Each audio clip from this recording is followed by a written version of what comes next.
연배. 오빠야, 어디서 굴러먹다 왔는가 내가 잘 모르겠는데 이쯤 애가 그만하는 게 세상에 좋을 게입니다. 야, 씨발년이 이 말하는 싸가지 봐라. 에? 씨발 새끼가. 만원 새끼야.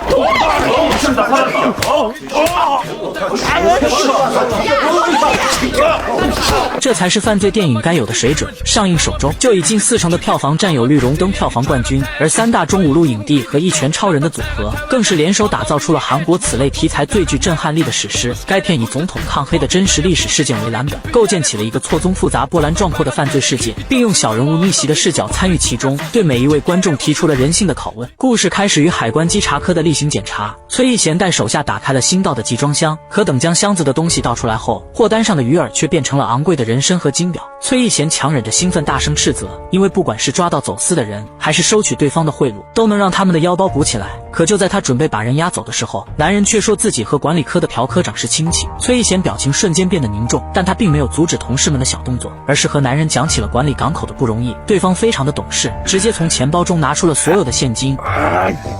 나좀 말해서 이게 뭐 이러지 않아도 되는데 뭐 이게 뭐 같은 세간 가족끼리 뭐.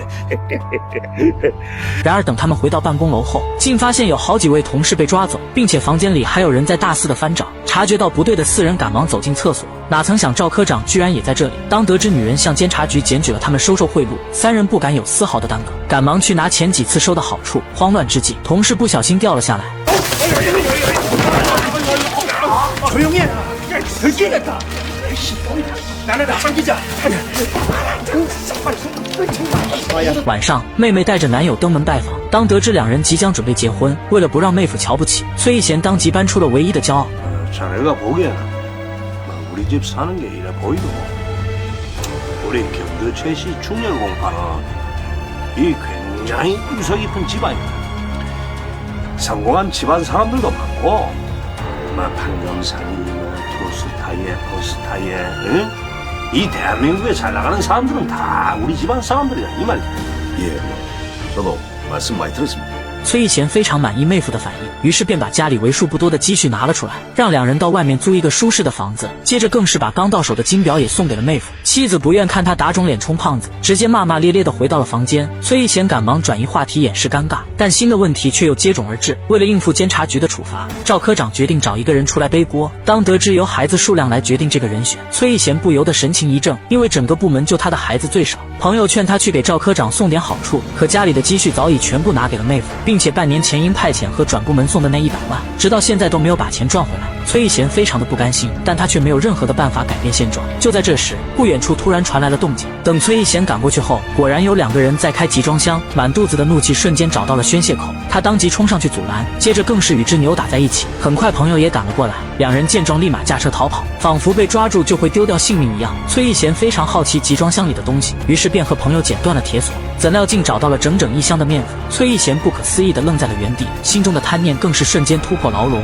只要把这几十公斤的面粉卖掉，不仅能够解决所有的难题，还能让家人过上衣食无忧的生活。然而生性胆小的朋友却不愿以身试险，崔义贤见状便提议将面粉卖给小鬼子，这样既能报殖民入侵的国仇，还能让两家彻底的摆脱贫民窟。朋友一听欣然同意，但崔义贤却没有想到，这个决定竟让自己变成了名震韩国的大人物。第2天一大早，朋友带他找到了收面粉的人，简单的寒暄了几句后，两人跟着对方来到了郊外。见崔炯培半天都没有验好货，崔义贤不停的用酒缓解紧张。好在面粉并没有什么问题，但由于这是来历不明的赃物，崔炯培只肯出到市场价的1半。在朋友的示意下，双方顺利的完成了交易。可就在这时，崔义贤却突然问起了崔炯培的祖籍，房间里的气氛瞬间凝固。毕竟查户口这种行为不管在什么时候都是江湖大忌，但鉴于两人不是黑道中人，再加上崔义贤满脸的笑容，崔炯培耐心的回答了所有问题。结果竟发现两人都出自庆州崔氏忠烈公派。 내가 임마 내가 네 고조 할배벌이다. 에? 경주 최씨 충렬공파 35대선 현자들렘. 에? 朋友见情况不对，赶忙阻拦，哪曾想崔义贤却越说越来劲。当得知崔炯培是崔武一的儿子后，更是把小混蛋挂在了嘴边。 마, 네 할배 봤으면은 네 행동은 제대로. 에? 임마 할배 봤으면은 제일부터 해야 될 거 아이가? 에? 네 버튼 괜찮아 몰래 봐라. 왜 멀뚱멀뚱 쳐다만 보라? 에? 네 패득 잘안 하나? 可崔义贤却万万没有想到，并不是所有的人都和他一样把亲戚看得很重，于是他的长辈姿态换来了一份精神醒脑套餐，而命运的齿轮也因此开始悄然转动。第二天一大早，崔炯培被父亲叫回了家。当看到屋里打招呼的崔义贤，他瞬间明白了一切。崔炯培强忍着怒火站在一旁，怎料却被告知两人不仅关系非常的好，以前崔义贤还没少帮助他们家。见父亲如此毕恭毕敬，崔炯培只能乖乖地向大伯磕头请安。不久后，一箱子面粉全部售完，崔炯培把货款交给了崔义贤，并且还主动为上次的事道歉。 아니다. 괜찮다.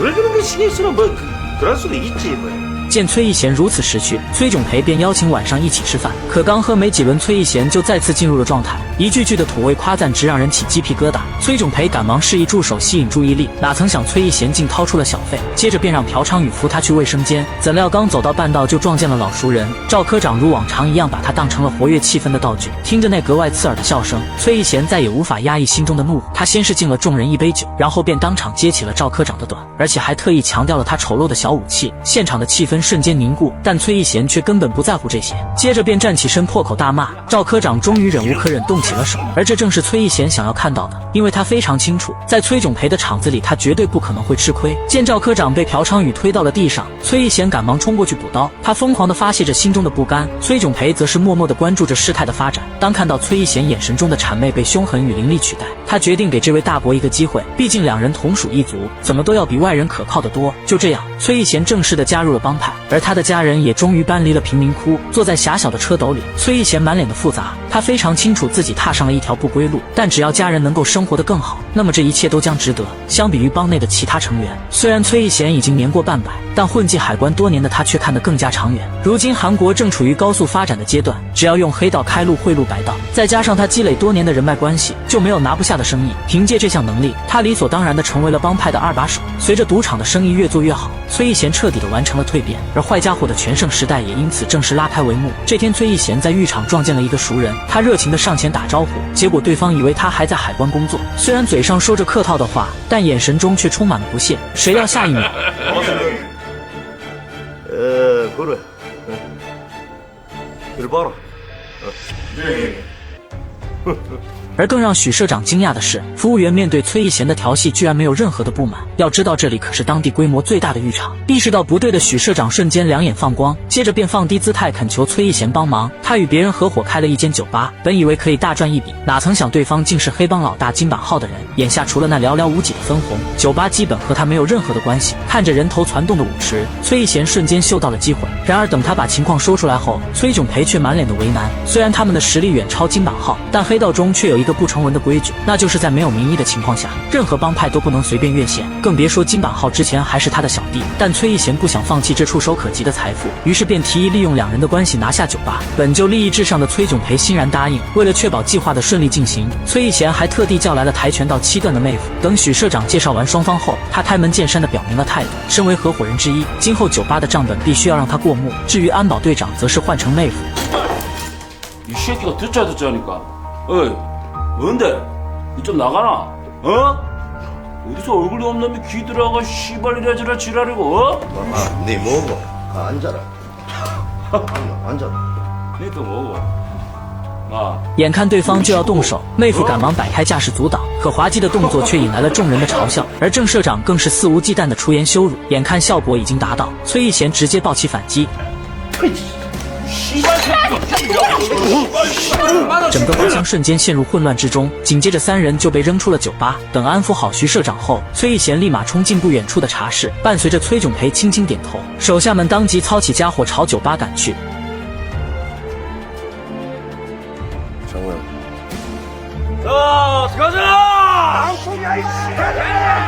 身为釜山实力最强的黑帮，不仅人数占据明显的优势，战力也远超其他帮派。等金板浩从包厢里出来，手下们已经全部被制服。当看到人群中的崔炯培和崔义贤后，他瞬間明白了一切。可碍于老大哥的实力，他也只能打碎牙齿往肚子里咽。 가게 아들 반반씩 배치하는 걸로 하고 나가는 우리 아들한테 퇴직금이니 뭐 이런 명목으로 좀 회씩 챙겨주는 걸로. 但一山岂能容下二虎？况且崔炯培原本的目的就是整座酒吧。金板浩终于明白了两人的意图，那想刀人的眼神根本藏不住。崔炯培见状也不再废话，直接把打火机推了过去。碍于曾经的情面，他决定再给最后一次机会。哪曾想金板浩非但没有接受，反而直呼他的大名。 내 딸가 어릴 적 네 담배 불 붙이던 김판은 아니다. 崔炯培一脸平静地掐断了香烟，然后便拿起氛围灯狠狠地砸了上去，接着更是把金板浩拽到圆桌旁，用啤酒瓶疯狂地朝他头上砸。很快，金板浩就被打得浑身抽搐。可即便这样，崔炯培却依旧不打算放过他。伴随着惨叫声的响起，酒吧正式成为了崔炯培的囊中之物。在崔一贤的经营下，酒吧的营业额稳步攀升，但同时也因此得罪了郑社长。他认为崔一贤换掉财务经理是想独占酒吧。 좀 진정해라. 예? 내 보니까네 이 경리 아가씨가 중간에 빙땅을 좀 많이 치대. 졸라 고집 붙은 밥알 띠먹는 소리하고 저 자빠졌네 이 개새끼가. 见郑社长依旧不依不饶，崔一贤再也无法压抑心中的怒，可没想到却中了郑社长的圈套。只见密密麻麻的警察瞬间涌入大厅，逮住看守的人就是一通胖揍。随后，他们全都被押到了警局，而崔一贤更是受到了重点关注。 이 새끼가 뭐 잘했다고 앉아 임마. 씨발놈이. 저 돌았나. 어디서 손을 함부로 놀리노? 너그 사장 어딨어? 강 사장 데리고 와. 내 누군 줄 아나? 에? 내가 이 새끼야 너그 사장이라 임마. 이 새끼. 선생님, 실례지만 저희 서장님과 관계가 어떻게? 너그 서장 남천동 살지? 에? 예.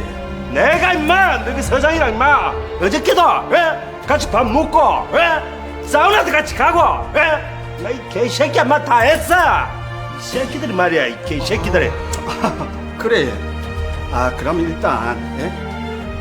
자, 너 사과를 드리라. 이 새끼. 凭借着和局长的关系，崔一贤被当场放了出来。但崔炯培的情况却比较棘手，由于上次他出手太重，金板浩需要住院12周，已经构成了故意伤害罪。如果处理不当，将会被判3年有期徒刑。 전에 방법이 없는 거 아닙니까? 걱정하지 마. 回到家后，崔一贤当即翻起了族谱，结合报纸上的任免通知，他很快就找到了现任检察官的舅舅。虽然对方也是他的侄子，但深谙人情世故的他，直接把好处摆在了明面上。就这样，崔一贤成功的结识了检察官，紧接着局长就被臭骂了一顿，而抓人的警察更是受到了严厉的处罚。崔一贤见状，立马懂事的拿出了谢礼。 그놈 곧 은혜 잘 갚게 생겼다. 의리 있게 생겼네. 伴随着笑声的响起，崔一贤的身后又多了一把保护伞。随后，崔炯培走出了看守所，他与崔一贤紧紧地抱在一起，感激中不乏对大伯的敬佩。那些他从来都无法融入的圈子，崔一贤却在里面如鱼得水。经历过这件事，被出卖过5次的崔炯培更加坚信，没有人能比亲戚更值得信赖。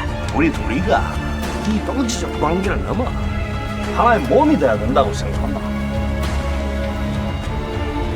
얘는 네가, 나는 너, 예? 우리 이번 기회에 우리 둘이 힘을 합쳐다 제대로 한번 일을 벌여보자. 이 우주의 기운이 우리 둘을 감싸고 있다 아이가. 而事实也正如崔一贤所说的那般，在两人的合力领导下，帮派的规模急速扩张，最后更是与日本山口组建立了友好关系。然而崔一贤却对此并不满足，因为他非常的清楚，相比于白道，黑道永远都端不上台面。于是崔一贤疯狂的拉拢权贵，丝毫不顾及崔炯培的感受。在他接连不断的糖衣炮弹下，帮派正式进军了酒店行业，而之前的郑社长更是成了他的暖榻之人。可随着手中的权力越来越大，他不禁产生了凌驾于崔炯培之上的感觉。而之后的一次意外，更是让两人之间产生了不可缝合的裂痕。这天，妹夫发现朴昌宇贪污了13万的邀请费，仗着有崔一贤做靠山，他直接提出要分一半，甚至还试图用武力威胁。可他却忽略了一件事：朴昌宇同样是崔炯培的心腹，而且真正的黑帮从不会只耍嘴皮。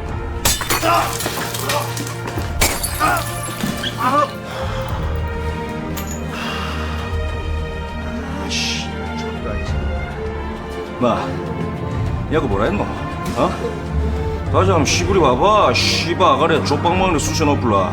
崔一贤得知情况后非常的愤怒，直接当着小弟的面大打出手。在他的心中，家人永远是第一位。见朴昌宇胆敢反抗，崔一贤直接掏出了手枪。眼看事态愈演愈烈，崔炯培突然走进了房间，他没有询问两人缘由，而是直接对朴昌宇动起了手。因为不管任何的事，以下犯上都是江湖大忌。看着头破血流的朴昌宇，崔一贤心中的怒火瞬间消散。可崔炯培接下来的话却让他如坠冰窟。 대본이 앞으로 저희 식구를 혼낼 일 있으면 직접 하지 마시고 저한테 얘기해주세요.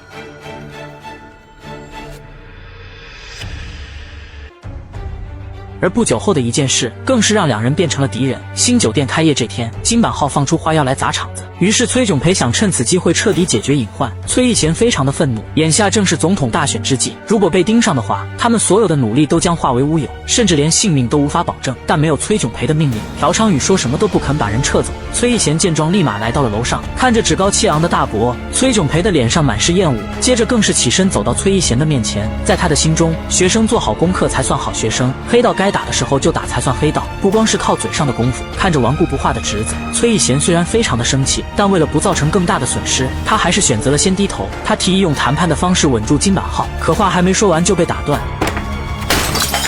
이게 좀 뭐하는 짓이고? 에? 그럼 대부님이 건달입니까? 예? 대부님 누구를 뭐라고 생각하신대? 내가 물어보시다. 崔义贤先是一愣，然后缓缓地转头看向镜子。这一刻，他也不知道自己到底算什么，但最终他还是选择了谈判。他向金板浩承诺，只要不去打搅开业典礼，他会帮忙联系一个酒店的项目。在巨大利益的诱惑下，金板浩毫不犹豫地选择了答应。接着更是直言，崔炯培就是只会打打杀杀的粗人，根本看不懂目前的局势。如果两人能够合作的话，一定能够缔造更加庞大的帝国。崔义贤非常赞成这个看法，满心的怨气宛如决堤的江水般一泻千里。可让他万万没有想到的是，当晚崔炯培就遭到了袭击。等他收到消息的时候，崔炯培已经躺在了病床上。 부지 댕기고, 에? 별일 아닙니다. 뭐가 별일이 아니고? 네 많이 다쳤나? 의사 뭐라대? 대본님, 잠시 자리 좀 비켜주세요. 그래. 알았다. 일단 다시 올게. 看着满脸冷漠的崔炯培，再加上小弟们的反应，崔义贤明白自己也被列入了怀疑名单，但崔炯培却根本不给他解释的机会。冰冷的铁棍宛如雨点般的落在身上，威严的气势瞬间被惨叫声搅碎。此刻的崔义贤就像一只丧家之犬，但朴昌宇却并没有因此停手，而是把他脱光扔进深坑之中。崔义贤拼了命的求饶，可盖在身上的土却越来越多。正当他绝望之际，众人终于停下了手里的动作，但紧接着就开始无中生水，伴随着腥臭的气味冲入鼻腔。此刻的崔义贤幡然醒悟。 自始至终，他都是艘飘摇在水面上的船，只有按照规定的航线行驶，才不会被愤怒的漩涡卷入海底。他想要和崔炯培解释，可得到的却是冰冷的沉默。崔义贤见状，只好恳求放过家人。대본님, 내 말 잘 들으이소. 절대 두 번 다시 이쪽 세계에 말들이지 마이소. 여자 뭐 개족 같은 소리하고 돌아다니지 마시고.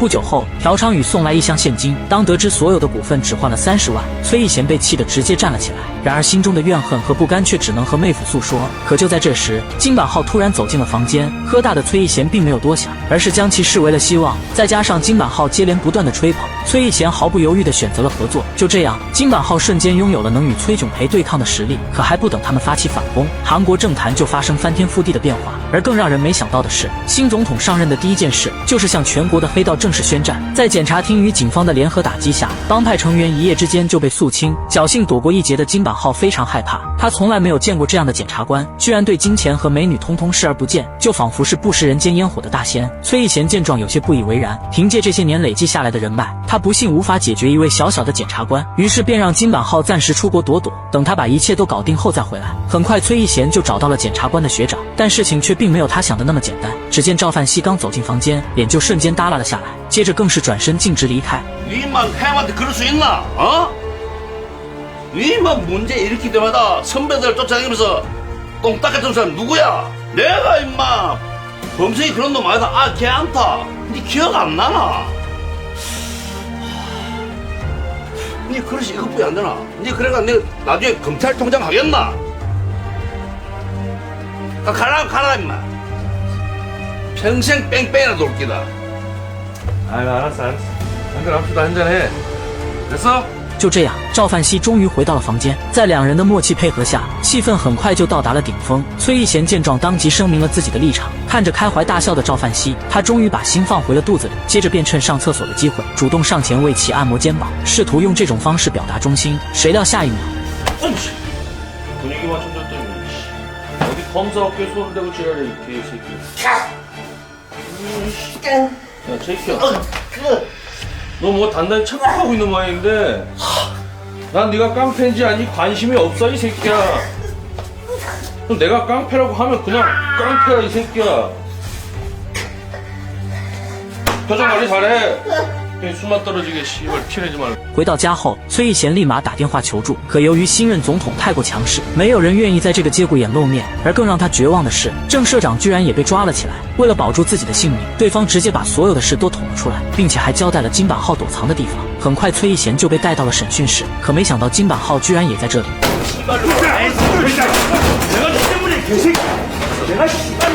나이스. 꼬북이야, 씨. 이거 데리고 나가. 예.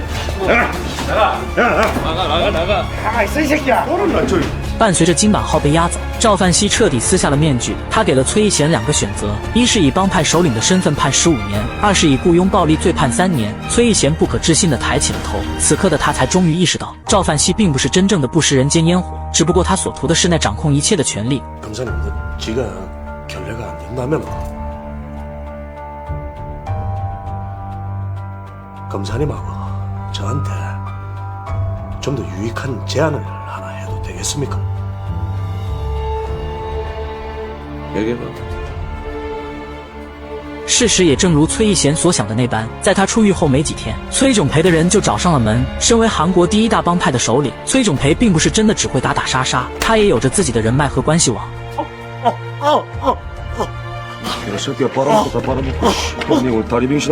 眼看出卖的事情已经败露，崔义贤赶忙解释，直言自己这样做只是缓兵之计。况且要真的和赵范熙串通好，金版号又怎么可能会被抓起来？接着更是提起了2人曾经的种种。迫于局势，崔炯培终究还是选择了相信。趁着吃饭的功夫，崔义贤直言自己已经卖掉房子，准备去美国，让崔炯培也抓紧时间逃走。如果没有渠道，他可以帮忙联系偷渡的船。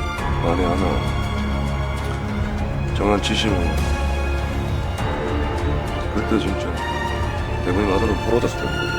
几天的时间转瞬而逝，家人们都在为去美国做准备。看着装在袋子里的合照，崔义贤不禁满脸的苦涩。当初他为了家人加入帮派，如今同样为了家人成为背叛者。虽然整个过程蜿蜒曲折，可更多的却是对崔炯培的感激。如果没有这位侄子，此刻的他或许正在哪个码头卖鱼。但崔义贤并不后悔自己的选择。正想着，崔炯培突然打来了电话。在警方的监视中，2人约定好了时间和地点，而这个地方正是他们第一次见面的郊外小屋。但这一次，等待2人的却是无尽的深渊。去往港口的途中，崔义贤说出了心中的疑惑，他始终都不明白，为什么自己尽心尽力的为了帮派，最后却落得个如此下场。其实自始至终，崔炯培都非常的纯粹。身为一名帮派老大，他不允许任何人和金版号联系，哪怕是没有背叛。崔义贤听完后瞬间明白了一切，但是天性使然，他永远都无法做到那样的纯粹。就在这时，前方突然出现了一辆车，紧接着后面的路也被堵住。崔炯培瞬间意识到了不对劲。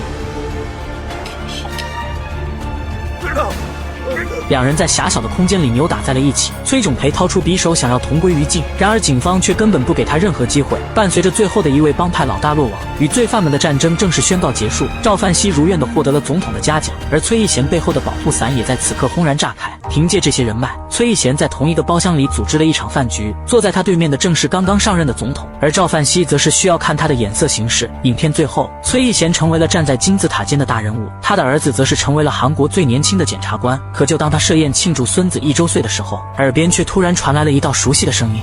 대본님